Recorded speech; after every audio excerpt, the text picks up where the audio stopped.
C'est Madame Gréaume qui va nous le présenter. Merci madame la présidente. Par cet amendement de suppression, nous nous opposons à cet article, à la proposition du Gouvernement qui aurait pour conséquence de faire regresser la démocratie participative locale en transformant les conseils de développement en des coquilles vides, confortée par la commission des lois qui va jusqu'à vouloir leur suppression. Histoire de faire des économies, cet article balaye d'un même mouvement d'autres outils que sont les conseils pour les droits et devoirs des familles, les annexes de mairie et certains rapports. Les conseils de développement sont, depuis la loi NOTRe, obligatoires dans les EPCI à fiscalité propre de plus de 20 000 habitants et permettent d'approfondir la participation citoyenne. Pourtant, le Gouvernement souhaite ici les rendre facultatifs et restreindre leur pouvoir consultatif. Pourtant, la majorité sénatoriale propose de les supprimer.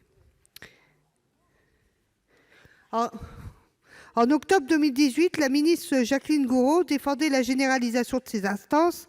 Les préfets avaient même reçu une instruction sur ce sujet. Alors, que s'est-il passé depuis ?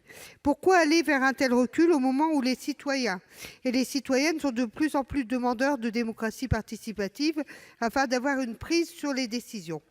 Envoyer de tels signaux négatifs ne pourra que conduire à freiner l'essor des conseils de développement qui permettent pourtant d'intégrer des personnes bénévoles à la vie locale. Ces femmes et hommes ne demandent qu'à donner de leur temps pour partager leurs compétences personnelles au profit de la communauté.